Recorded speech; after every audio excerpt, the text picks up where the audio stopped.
దేవుని ప్రియులకు శుభములు. ఈ దినమందు దేవుని వాక్యాన్ని చదువుకుందాము.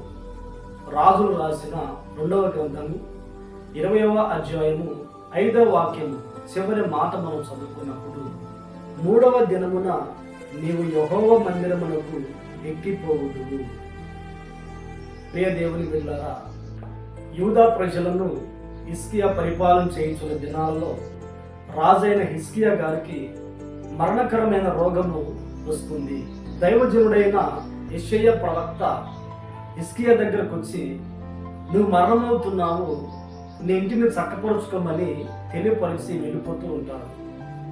ఆ సందర్భంలో రాజైన హిజ్కియా తన ముఖము గోడ తట్టు తిప్పుకొని దేవునికి ప్రార్థన చేస్తాడు. అయ్యా, యథార్థముగా నేను ఎలాగునో ప్రవర్తించాను, నీకు అనుకూలముగా, సత్యముగా, నమ్మకముగా ఎలాగునో బ్రతికానో కృపతో జ్ఞాపకం చేసుకోమని కన్యలతో ప్రార్థించినప్పుడు దేవుడు ప్రార్థన ఆలకించి హిజ్కియాతో మాట్లాడతాడు.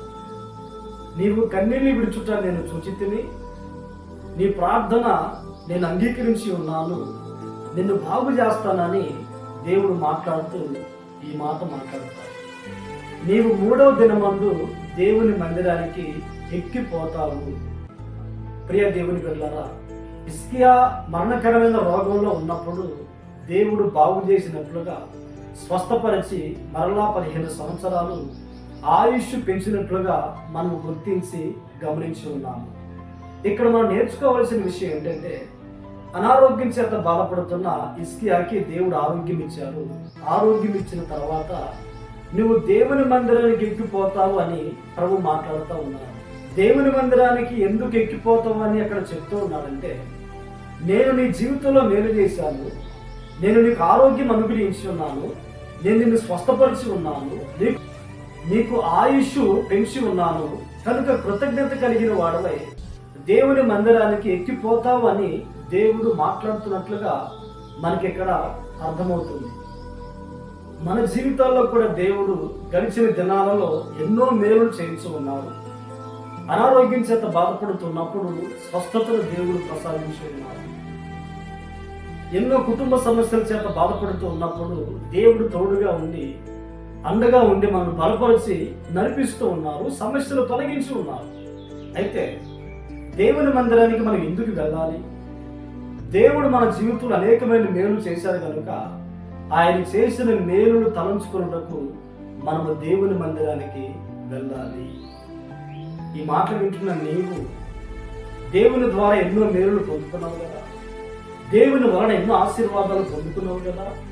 మరి దేవుని మందిరానికి వెళ్ళి ఆయన చేసిన మేలును బట్టి కృతజ్ఞత కలిగి జీవిస్తున్నావా? నువ్వు దేవుని సన్నిధానానికి వెళ్తూ ఉన్నావా? దేవుని ఆరాధిస్తూ ఉన్నావా? కృతజ్ఞత జీవితం కలిగి బ్రతుకుతూ ఉన్నావా అనేది ఆలోచించుకోవాలి.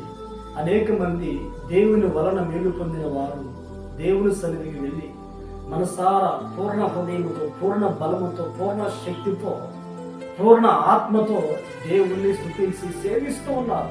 ఎందుకు అంటే, గడిచిన దినాలలో దేవుడు చేసిన ప్రతి మేలును బట్టి దేవుని మందిరమునకు వెళ్ళి కృతజ్ఞత కలిగి జీవిస్తూ ఉన్నారు. కనుక మన బ్రతుకు దినములన్నిట దేవుడు మనకు అనుగ్రహించిన మందిరమునకు మనం వెళ్ళి ఆయన చేసిన మేలును బట్టి కృతజ్ఞత కలిగిన వారమై జీవించుదుముగాక.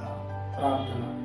మహాగణుడా, మహాపరిశుద్ధుడా, మా జీవితాల్లో మీరు చేసిన మేలును బట్టి జీవం కలిగిన మందిరమునకు వెళ్ళి మిమ్మల్ని స్తుతించి ఆరాధించుకునే భాగ్యాన్ని మీరు మాకు అనుగ్రహించినందుకు స్తోత్రాలు చెల్లిస్తున్నాము. మా బ్రతుకు దినములన్నిట ఇలాగున జీవించడానికి కృప అనుగ్రహించి మహిమను పొందండి. యేసు నామములో ప్రార్థించి అని పొందినాము తండ్రి. ఆమేన్, ఆమేన్. దేవుడు మిమ్మల్ని ఆశీర్వదించుగాక.